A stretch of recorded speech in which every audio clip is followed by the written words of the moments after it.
C4 cycle की जब बात करेंगे, देखना हमने C3 साइकिल समझ लिया है। C3 साइकिल का जो साइट है वो क्या है, कहां चलता है ये? सबसे पहले ये याद रखना होगा, स्ट्रोमा ऑफ क्लोरोप्लास्ट। ये हमने कल डिटेल में देख लिया है, ठीक है। अब हम कुछ और प्लांट्स की बात कर रहे हैं जो C4 प्लांट्स कहे जाते हैं। क्या एक क्वेश्चन है, where are the ATP and NADP used? कहां पे ये यूज किए जाते हैं? ये अपन ने देख ही लिया, C3 में यूज किए जाते हैं, C4 में भी यूज किए जाते हैं, कैम साइकिल में भी यूज किए जाते हैं। दूसरा पाथवे है C4 पाथवे, या फिर नाम पे जरूर पहले ध्यान से समझ लो, कार्बन डाइऑक्साइड कंसंट्रेटिंग मैकेनिज्म। एक ऐसा तरीका है जिससे कार्बन डाइऑक्साइड का कंसंट्रेशन बढ़ाया जाता है, कार्बन डाइऑक्साइड का को कंसंट्रेट किया जाता है, कार्बन डाइऑक्साइड को पंप किया जाता है, ठीक। दूसरा एक और नाम है कोऑपरेटिव फोटोसिंथेसिस। ये जब पूरी मैकेनिज्म को पढ़ लोगे तब आपको क्लियर होगा कि ये कोऑपरेशन है। जो प्लांट हाई इंटेंसिटी में फोटो रेस्पिरेशन करना शुरू कर देता है वो यहाँ नहीं होगा, और यहाँ फोटोसिंथेसिस ही चलता है। लाइट की इंटेंसिटी थोड़ी बढ़ भी जाए तो कोई फर्क नहीं पड़ता, जो C3 के लिए एक डिसएडवांटेज था कि अगर इंटेंसिटी बढ़ती है तो फोटो रेस्पिरेशन स्टार्ट हो जाता है। डाइकार्बोक्सिलिक एसिड साइकिल, पहला कंपाउंड बनता है तो डाइकार्बोक्सिलिक एसिड बनता है, इसलिए इसका नाम ये भी रख दिया गया, जिसे शॉर्ट फॉर्म में DCA साइकिल भी बोलते हैं, एंड हैथ स्लैक पाथवे भी बोलते हैं। ये दो साइंटिस्ट हैं जिन्होंने इस पाथवे की डिस्कवरी करी, तो उनके नाम पे ये भी, जैसे उनका C3 साइकिल का दूसरा नाम क्या था, केल्विन साइकिल, केल्विन जी ने डिस्कवर किया तो उनका नाम हमें पढ़ना पड़ा। हैच एंड स्लैक ने 1967 में ये स्टडी करा डिटेल, किसमें, शुगर केन में और मेज के लीफ में, और एक नया पाथवे की बात की जो डार्क रिएक्शन का है, और ये क्या है उसको अपन समझते हैं। इस पाथवे में सबसे पहला जो स्टेबल कंपाउंड बनता है वो बनता है OAA, ऑक्सैलो एसेटिक एसिड। क्या बनता है? ऑक्सैलो एसेटिक एसिड, जो कि 4 कार्बन का कंपाउंड है। कितने कार्बन का? 4 कार्बन कंपाउंड है। अब जरा वहां याद करो, पहला स्टेबल कंपाउंड बनता था 3PGA। ये कितने कार्बन का कंपाउंड होता है? 3 कार्बन का। तो इसलिए इस साइकिल का नाम क्या रख दिया? C3 cycle. और यहां पे पहला कंपाउंड बन रहा है ऑक्सैलो एसेटिक एसिड, और ये कंपाउंड कितने कार्बन का है? 4 कार्बन का। तो इसको हम C4 साइकिल बोल लेते हैं। बात क्लियर होगी? इसके बेसिस पर ये नाम रखा गया। DCA, डाइकार्बोक्सिलिक एसिड, इसी का नाम है। Thus Hatch Slack pathway is also called C4 pathway या फिर DCA साइकिल, है ना। Most of the C4 plants are monocots. ये अब इंपॉर्टेंट वर्ड है। जो हमारा एंजियोस्पर्मिक प्लांट है, हमने पढ़ रखा है प्लांट किंगडम में, एंजियोस्पर्म को 2 ग्रुप में क्लासिफाई करते हैं, डाइकॉट एंड मोनोकॉट, है ना। तो जो मोनोकॉट, जो जिसे हम ग्रासेस तो समझ सकते हो, ग्रासेस सारी मोनोकॉट्स हैं। आपके जो मेन सीरियल्स हैं, सीरियल वाले प्लांट्स हैं, जैसे अब वेनेसन, अभी आप मॉर्फोलॉजी में पढ़ोगे, वेनेसन को आप समझ लोगे तो आप इजीली समझ पाओगे। जिनमें पैरेलल वेनेसन होता है वो मोनोकॉट्स होते हैं, और जिनमें रेटिकुलेट वेनेसन वो डाइकॉट होता है। तो ये सारे मोनोकॉट्स में ज्यादातर, सारे तो नहीं बोलेंगे, ज्यादातर मोनोकॉट्स में C4 साइकिल चलता है, और ये इनको बोला जाता है ट्रॉपिकल ग्रासेस। अब ये ट्रॉपिकल ग्रासेस का मतलब क्या है ये समझना। जब हम अर्थ का स्ट्रक्चर देखते हैं तो ऐसा कुछ ही पढ़ते हैं। ये बीच में एक लाइन है, इक्वेटर, है ना। उसके बाद ये आपका नॉर्थ पोल हो गया, और ये इधर कौन सा पोल हो गया? साउथ पोल हो गया। 23.5 ये आपका क्या कहा जाता है? ये वाला पूरा रीजन जो है, ये इसको बोलते हैं ट्रॉपिकल रीजन। क्या बोलते हैं? Tropical region.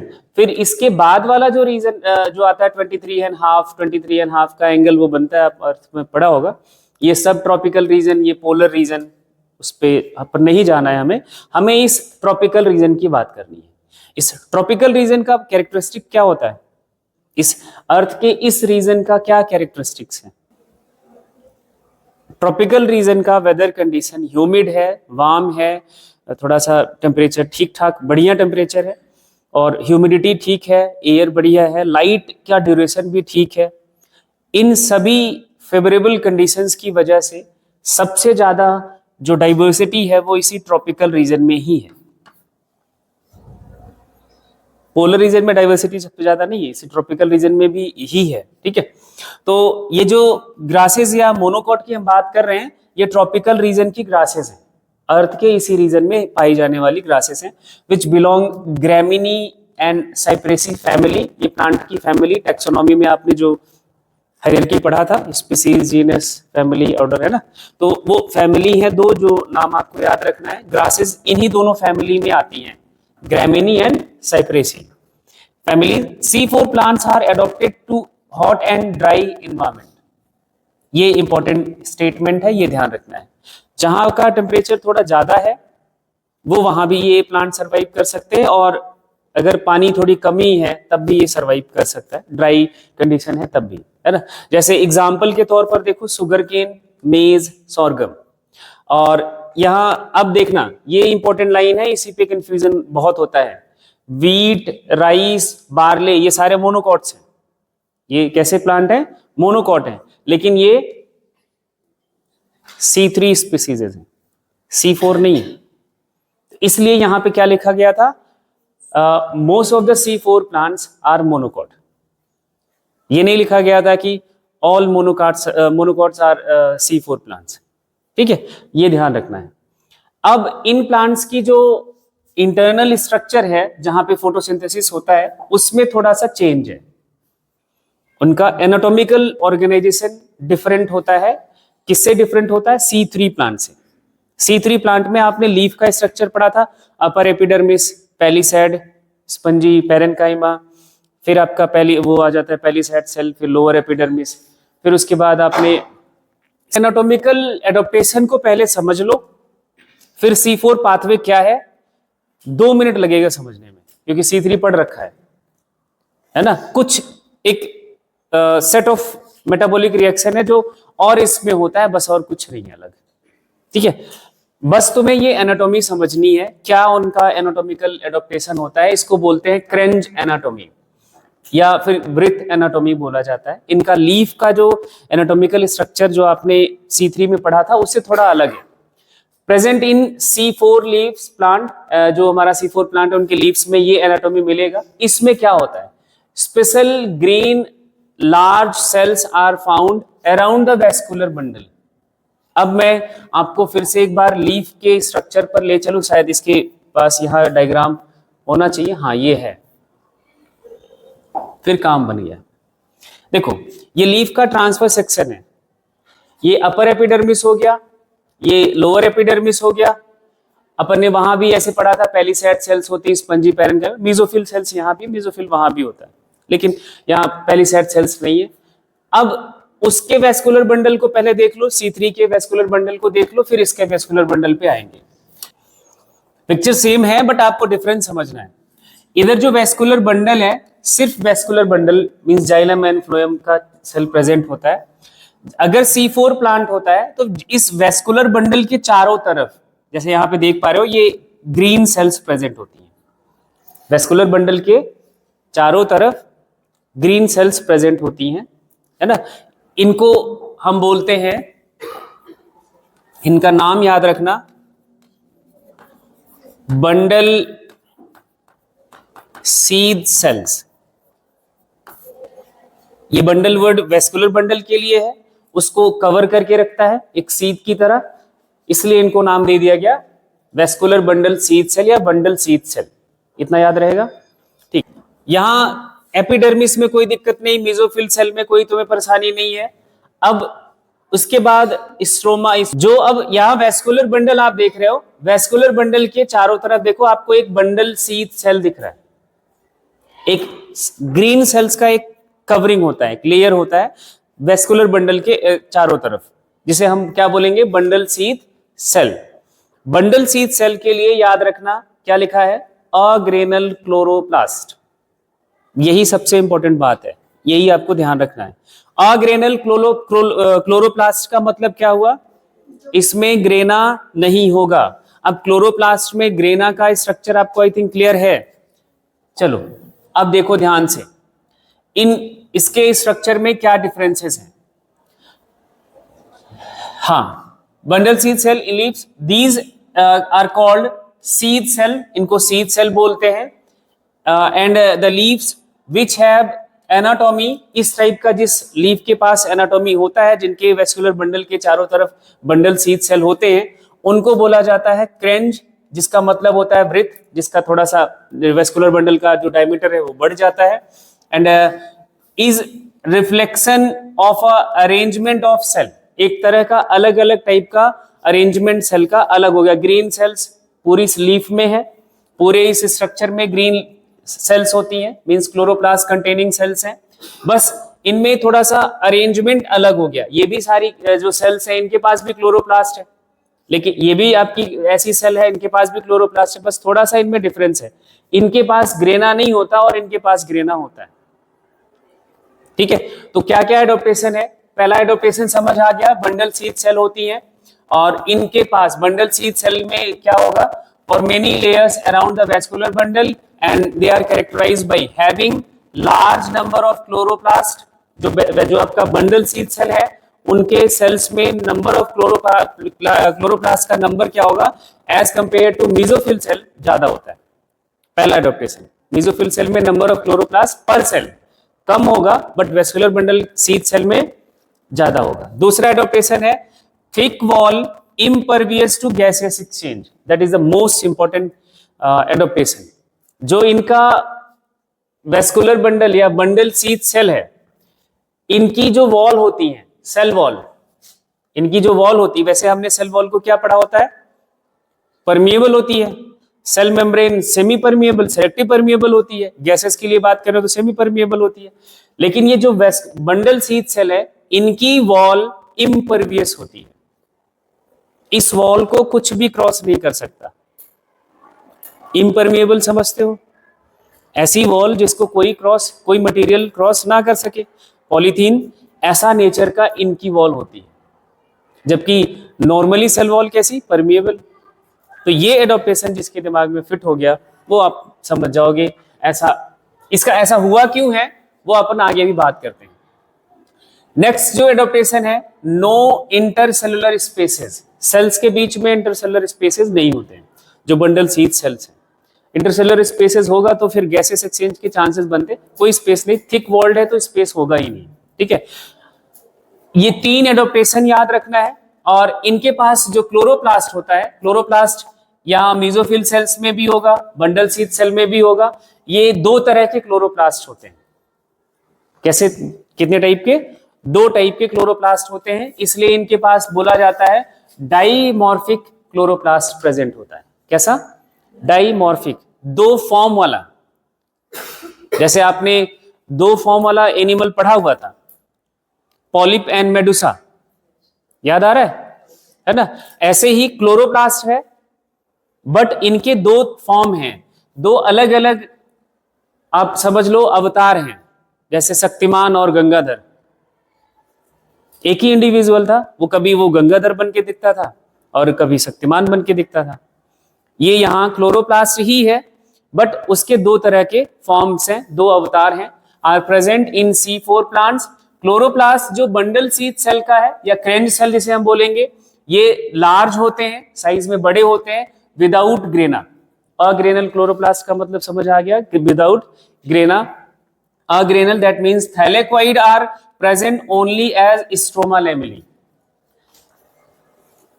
ग्रेनम नहीं होगा तो स्ट्रोमा लैमेली, थैलेक्वाइड है बट स्ट्रोमा के फॉर्म, स्ट्रोमा लैमेली के फॉर्म में है, मतलब अप्रेस्ड रीजन है ही नहीं। बात समझ आ गई। अगर ग्रेना है तो क्लोरोप्लास्ट में जो ग्रेनम आने से बनने से क्या रीजन आ जाता है, अप्रेस्ड। जब अप्रेस्ड रीजन है ही नहीं, सारे के सारे कौन से रीजन है, नॉन अप्रेस्ड रीजन है। और अप्रेस्ड एंड नॉन अप्रेस्ड में आपने फोटो सिस्टम का रिलेशन पढ़ रखा है। Appressed region has PS1 as well as PS2 and non-oppressed region has only PS1। बात क्लियर हो गई, बस फिर इतना ही समझना था। अब जो उसके बाद मेसोफिल का क्लोरोप्लास्ट है वो साइज में छोटा होता है, ग्रेना के साथ होता है, मतलब ये ग्रेनल क्लोरोप्लास्ट है, ग्रेना इधर प्रेजेंट है इसके थैलेकोइड में, इसका मतलब आपको आई थिंक क्लियर हो गया। तो वो अप्रेज एंड नॉन अप्रेज दोनों रीजन होता है। ये भी अच्छा सवाल बनता है तो इसको ध्यान में रखना। अब क्या चलता है, ऐसा क्यों हुआ, अब वो ध्यान से समझना। जो पहला CO2 का एक्सेप्टर है इन C4 प्लांट्स में वो होता है PEP, जिसका पूरा नाम है फॉस्फोइनोल पायरुवेट। वहां C3 में क्या था, RUBP, पहला CO2 को एक्सेप्ट करने वाला। वो अपन ने बात करी थी, RUBP CO2 से बाइंड करता है तो 6 कार्बन का एक अनस्टेबल कंपाउंड बनाता है रुबिस्को की प्रेजेंस में। यहां कार्बन डाइऑक्साइड को रिसीव करने वाला है कौन, PEP, किसकी प्रेजेंस में होगा, ये एक एंजाइम है जिसका नाम होगा पेप्केज। एंजाइम कौन सा, पेप्केज, फॉस्फोइनोल पायरुवेट कार्बोक्सिलेज। रुबिस्को की प्रॉब्लम क्या थी, रुबिस्को की प्रॉब्लम ये थी कि वो कार्बोक्सिलेज था, साथ में ऑक्सीजनेज का भी काम कर सकता था वो सिचुएशन आने के बाद, एंड दिस वन सिर्फ कार्बोक्सिलेशन करेगा। इसी प्रॉब्लम से तो बचाना था और देखो बचा दिया। ठीक है, तो ये फॉस्फोइनोल पायरुवेट जो कि 3 कार्बन का कंपाउंड है, मेसोफिल सेल्स में ये प्रेजेंट होता है। कहां पे प्रेजेंट होता है ये, मेसोफिल सेल में। किधर, मेसोफिल सेल। मैं बार बार बोल रहा हूं, ये सेल का अरेंजमेंट अगर याद रहा तो ही समझ आएगा। मेसोफिल सेल की बात की जा रही तो वो एपिडर्मिस के नीचे वाली सेल्स, जब बंडल सीथ सेल की बात की जाए तो वेस्कुलर बंडल के चारों तरफ जो सेल्स प्रेजेंट है, और उनके कैरेक्टरिस्टिक्स की बात हो चुकी है। इनमें क्लोरोप्लास्ट का साइज बड़ा होता है, नंबर ज्यादा होता है, इनकी वॉल इम्परवियस होती है, अग्रेनल क्लोरोप्लास्ट है। ये 3 फीचर्स तो बिल्कुल दिमाग में प्रिंट होने चाहिए। अभी आपका जो पहला CO2 का एक्सेप्टर है C4 प्लांट में वो कौन होता है, PEP। कहां पे, मेसोफिल सेल में। ठीक है, एंड सेकेंड CO2 एक्सेप्टर, दूसरा भी एक एक्सेप्टर होता है, वो होता है बंडल सीथ सेल में। कहां पे होता है, बंडल सीथ सेल में, दैट इज द RUBP। ये बताने की जरूरत नहीं, बंडल सीथ सेल में सिर्फ और सिर्फ C3 साइकिल चलता है बस। आगे का कहानी वही है जो बंडल सीथ में चलता है। इनिशियली हमारा कार्बन डाइऑक्साइड जो होता है that fix in mesophyll cell. अब जरा याद रखो, देखो इसको, ये 1 कार्बन का कंपाउंड है, ये 3 कार्बन का कंपाउंड है, और ये बनाता है मेसोफिल सेल में ऑक्सैलो एसेटिक एसिड, जो कि अपन ने कितने कार्बन का देखा था, इसलिए इसको बोल दिया था क्या, C4 साइकिल। ठीक है, मेसोफिल सेल में पेप्केज इसको कैटालाइज करता है, which results in the formation of oxalo acetic acid, जो कि 4 कार्बन का कंपाउंड है, इसलिए इसका नाम C4 रखा गया। अब यहां इस स्ट्रक्चर को देखो और समझने की कोशिश करना। ये आपका सेल एक बनाया गया है, मेसोफिल सेल। ये वाली सेल है कौन सी, बंडल सीथ सेल। और बंडल सीथ बोले तो वेस्कुलर बंडल है ना, जाइलम फ्लोएम की बात करें, यहां से आपका CO2 आता है, एटमॉस्फेरिक CO2 है ना, स्ट्रोमेटा से, और ये आपका बाइकार्बोनेट आयन के फॉर्म में इस फिक्सेशन में एंटर करता है। PEP पहला primary acceptor, first primary acceptor, और ये पेप्केज एंजाइम, ये कार्बोक्सिलेशन या फिक्सेशन ऑफ CO2 हो रहा है, and it gets converted into oxaloacetic acid. ठीक है, अब उसके बाद ये आपका ग्रेनल क्लोरोप्लास्ट है। ठीक है, इसमें ये क्लोरोप्लास्ट में ऑक्सैलो एसिटिक एसिड एंटर करता है और ये कन्वर्ट हो जाता है मैलिक एसिड में, एक NADPH का यूज करके, मींस एक हाइड्रोजन और ऐड कर दिया और इसको मैलिक एसिड में कन्वर्ट कर दिया जाता है। नंबर ऑफ कार्बन वही है, and this malic acid is transported into bundle sheath cell. Gases के लिए इम्परवियस है, गैस के लिए ये जो इसकी वॉल है बंडल सीथ सेल की, ये गैसेस के लिए इम्परवियस है। मैलिक एसिड को ट्रांसपोर्ट करा जाता है इनके पास अग्रेनल क्लोरोप्लास्ट होता है, ग्रेना नहीं होता। इनके स्ट्रोमा में ये सब कुछ, ग्रेना से कोई लेना देना नहीं है। इनके स्ट्रोमा में यहां ग्रेनल क्लोरोप्लास्ट है, तो मतलब आपका cyclic and non cyclic photophosphorylation दोनों चलेगा। और जब नॉन साइक्लिक फोटोफॉस्फोराइलेशन चलता है तभी NADPH बनता है, साइक्लिक फोटोफॉस्फोराइलेशन से नहीं बनता। बात क्लियर है? ठीक है। यहां अग्रेनल है, मतलब यहां NADPH नहीं बनेगा। यहां ग्रेनल है तो NADPH बनेगा, और NADPH की यूज भी यहीं पे है। NADPH का यूज कहां पे है? इधर मेसोफिल सेल में। बंडल सील सेल में देखो, फिर मैलिक एसिड आपका जो इसका यहां रिड्यूस हुआ ऑक्सैलोएसिटिक एसिड से मैलिक एसिड में, फिर इसका जो हाइड्रोजन इससे जुड़ा हुआ है वो हाइड्रोजन NADP प्लस को NADPH में कन्वर्ट करता है। जस्ट यहां पे NADPH का फॉर्मेशन हो रहा है without grana, without involvement of grana, वो साइकिल में ही बनता है। बट यहाँ NADP प्लस को इसके हाइड्रोजन को रिमूव करके इसका NADPH2 बना दिया जाता है, और एक CO2 रिलीज किया जाता है इसके बंडल सीड सेल के स्ट्रोमा में। CO2 जो यहाँ पे ऑक्सैलोएसिटिक एसिड में के फॉर्म में 4 कार्बन के फॉर्म साथ आया, ये 3 कार्बन का कंपाउंड था, एक कार्बन CO2 का, और ये मैलिक एसिड का। अब कार्बन डाइऑक्साइड अगेन यहाँ पे रिलीज कर दिया गया, and this carbon dioxide enters into Calvin cycle, जो आपने C3 साइकिल पढ़ रखा है, सेम एज इट इज। हाँ, उड़ेंगे, 1-2 बार उड़ेंगे, कोई बात नहीं। एक ऐसे समझ लो कि बंडल सीड सेल में CO2 को पंप करने का सिस्टम है। यहां PEP ने क्या करा, CO2 के साथ बाइंड करा, क्या बना लिया, oxaloacetic acid, and it gets convert into malic acid. Malic acid bundle sheath cell में आया, बंडल सीड सेल में मैलिक एसिड CO2 रिलीज किया, and it get convert into pyruvic acid, जो कि 3 कार्बन का कंपाउंड है। अब ये 3 पायरुविक एसिड फिर से वापस कहां जाएगा, इस मेसोफिल सेल में 3 कार्बन का कंपाउंड, और यहां ATP यूज होगा, और पायरुविक एसिड को फिर से PEP में कन्वर्ट कर दिया जाता है। दैट इज अ रीजनरेशन, क्योंकि ये साइक्लिक पाथवे है, और PEP अगर नहीं बना तो ये साइकिल चलेगी कैसे।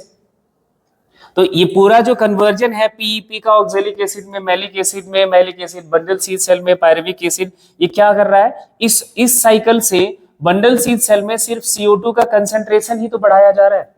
CO2 को पंप किया जाता है बंडल सीड सेल तक। कहां पे? बंडल सीड सेल तक। अब ये जो CO2 यहां पहुंचा, ये नॉर्मली जो हमारा आपका C3 साइकिल चलना चाहिए, जो C3 साइकिल आपने पढ़ा है, RUBP रुबिस्को की प्रेजेंस में अपना वो सारा कन्वर्जन करेगा, हेक्सोज बनाएगा। आगे का रिएक्शन सब कुछ सेम है। बात क्लियर, थोड़ी बहुत क्लियर हुई कि नहीं अभी? अब इस क्रेब्स साइकिल के लिए रिक्वायरमेंट्स क्या थी?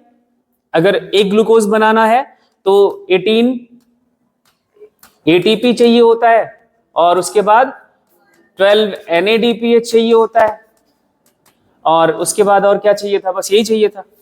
अब ये NADPH जो होगा वो ये वाला NADPH यूज होता है, क्योंकि इस कंसंट्रेटिंग मैकेनिज्म में NADPH बंडल सीड सेल में भी बनता है।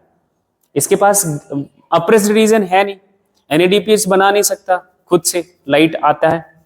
लेकिन यहां पे क्या करा जाएगा, अब RUBP को एडॉप्टेशन क्या मिला, RUBP को नहीं, रुबिस्को को कैसे यहां पे सेव करा गया, जो वहां ऑक्सीजनेशन का भी काम करता था, यहां ऑक्सीजनेशन क्यों नहीं कर पा रहा है, वो अब ध्यान से सुनना। पहला एडॉप्टेशन है, रुबिस्को कब पागल होता था? जब लाइट इंटेंसिटी ज्यादा होती थी। अब इस अरेंजमेंट को देखो, लीफ के इस स्ट्रक्चर को देखो, लीफ पे जो लाइट का रेज आएगा वो सरफेस पे ही आएगा। टेम्परेचर इंक्रीज करने की कोशिश जो होगा वो बढ़ेगा ही, इंटेंसिटी पहले लीफ के सरफेस पर ही आएगी। और ये जो बंडल सीड सेल है, ये कुछ सेल के नीचे हैं, एक सेल की थिकनेस ऊपर जो उसको इस हाई इंटेंसिटी की लाइट से बचा लेती है। तो रूबिस्कोप पागल नहीं हो सकता। पहला रीजन समझ आ गया। दूसरा रीजन, ये जो रूबिस्को है ये ऑक्सीजन की कंसंट्रेशन को, ऑक्सीजन कंसंट्रेशन के लिए सेंसिटिव भी है। किसके लिए?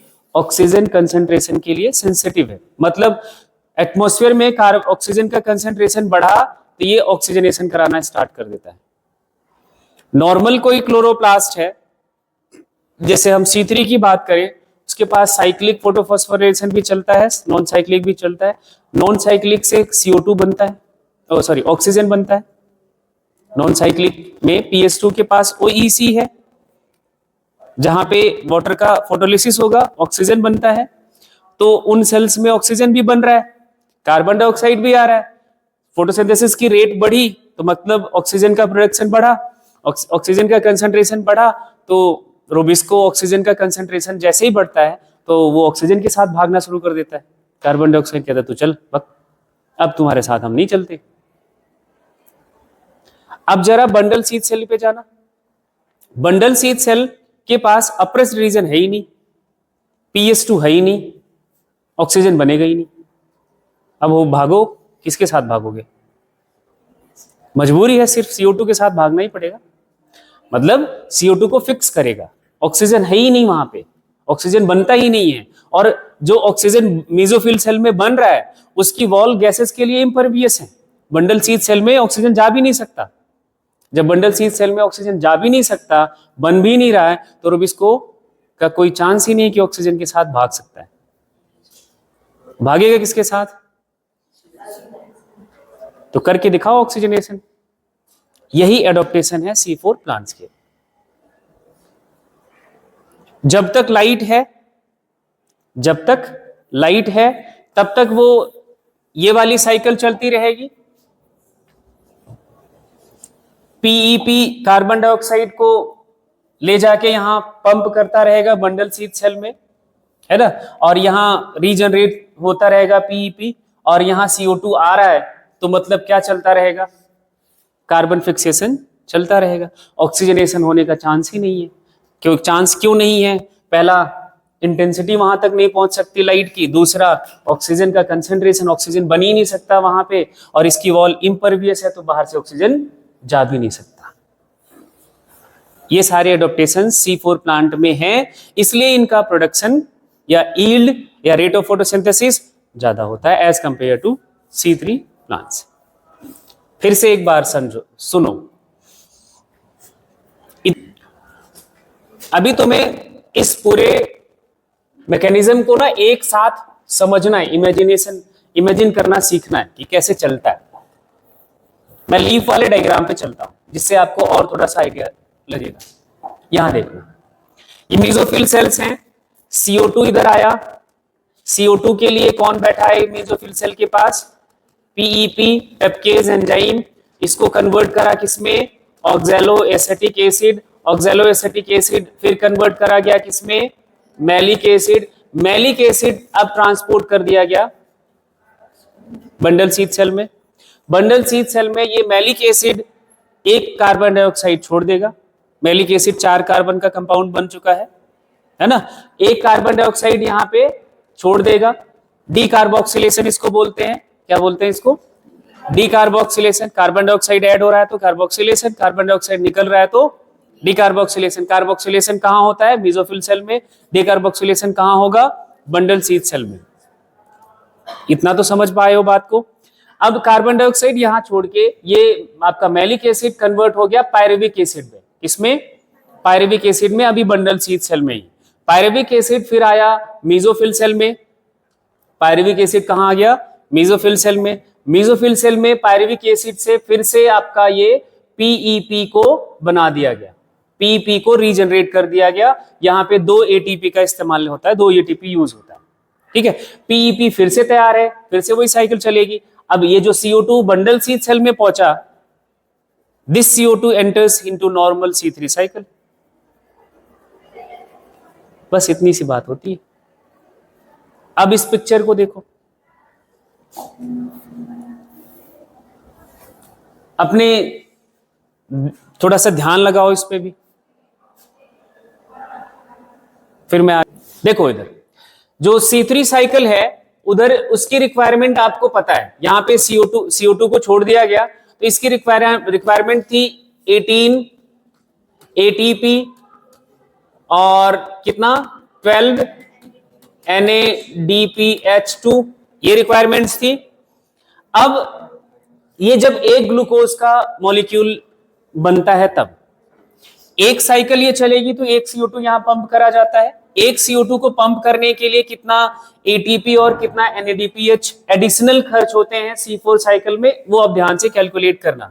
एक NADPH यहां खर्च हो रहा है, ठीक है, और उसके बाद यहां एक NADPH2 बन रहा है, तो ये न्यूट्रलाइज हो गया, जितना बन रहा उतना खर्च हो रहा है, तो कोई हमें आगे सोचने की जरूरत ही नहीं है। और उसके बाद यहां पे बात करें तो 2 ATP और यूज होता है। अगर आप एनर्जेटिक्स के पर्सपेक्टिव से देखोगे तो C4 cycle is more expensive, है ना, C3 साइकिल उतना एक्सपेंसिव नहीं है। अब एक CO2 को पंप करने के लिए यहां बंडल शीथ सेल में 2 ATP और खर्च करना पड़ेगा, मतलब एक ग्लूकोज बनाने के लिए ऐसे 6 साइकिल चलेगा तो 6 कार्बन डाइऑक्साइड यहां पहुंचेगा, मतलब 12 ATP और खर्च होगा। कितने 12 ATP और खर्च होंगे, मतलब 18 + 12 ATP खर्च होता है in the formation of 1 molecule of glucose in C4 cycle. बात समझ आ रही है? NADPH के लिए क्यों नहीं हम बात कर रहे हैं, क्योंकि ये जितना यूज हो रहा है उतना बन रहा है, तो वो हम इधर कोई कैलकुलेशन में डिफरेंस नहीं आएगा, लेकिन इसमें डिफरेंस आ जाता है। तो एनर्जेटिक्स के बेसिस पर बात करोगे, energetically C4 cycle is more expensive as compare to C3 cycle, ठीक है। और ये बात आपको ज्यादा सोचने की जरूरत है नहीं, नेचर में एनर्जी तो बहुत है, लाइट एनर्जी तो भरी पड़ी है, लो भर भर के। देखो अब सारे स्टेटमेंट्स पढ़ लो, और मुझे नहीं लगता और कुछ आपको बताने की जरूरत है। ये देखो 12 ATP और लगते हैं, मतलब आपका 12 और 18 कितने हो जाए 30 ATP और 12 एक ग्लूकोज बनाने के लिए खर्च होते हैं C4 साइकिल में, और C3 साइकिल में 18 और 12। याद हो जाएगा? याद ही नहीं रखना है, समझाना भी है।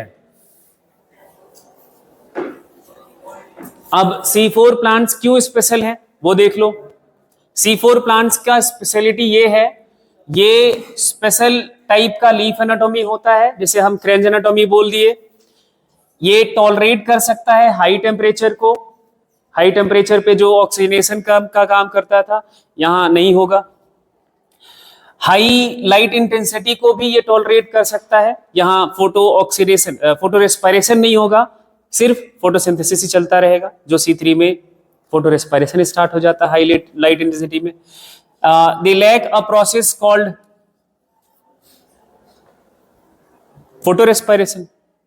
सो प्रोडक्टिविटी ऑफ बायोमास जो C4 प्लांट है, अगर C3 प्लांट 1 घंटे में 1 ग्राम बायोमास बना रहा है तो C4 प्लांट उससे ज्यादा ही बनाएगा। मतलब एक टाइम पीरियड ले लो, अगर किसी प्लांट का 1 वीक टाइम पीरियड ले रहे हो, 2 प्लांट, एक C3 और एक C4 का, तो C4 1 हफ्ते, अगर C3 1 हफ्ते में मान लो कि 30 ग्राम बायोमास ऐड कर रहा है, बायोमोलिक्यूल्स बना रहा है by the process of photosynthesis, तो C4 प्लांट मोर देन 30 ग्राम बायोमास ऐड करेगा, बायोमोलिक्यूल बनाएगा। क्यों? क्योंकि उसमें हाई लाइट इंटेंसिटी की कंडीशन में फोटो रेस्पिरेशन होगा, इधर C4 में नहीं होगा। ये इन दोनों प्लांट की एडॉप्टेशंस है। अब मैंने क्या बोला था लास्ट में कल वाले लेक्चर में कि C4 plants are more advance as compare to C3 because, अब ध्यान से सुनना, C4 plants are adapted to high temperature, और हमारा जो क्लाइमेट चेंज है that goes toward global warming, that is increase of temperature of our globe. अब यहाँ पे वही रीजन लिखे हुए हैं कि भाई ये कार्बोक्सिलेशन ही करता रहता है, ऑक्सीजनेशन नहीं कर पाता, ये एक्टिविटी होती नहीं क्योंकि ऑक्सीजन नहीं है, वो सारा कुछ है ना, सारा सौदा वही है ना। In addition C4 plant site of CO2 evolution, oxygen evolution mesophyll cell में ही होता है। रोबिस्को एक्टिविटी सिर्फ कहाँ, बंडल सीड सेल में ही होती है। देखो दोनों को अलग कर दिया।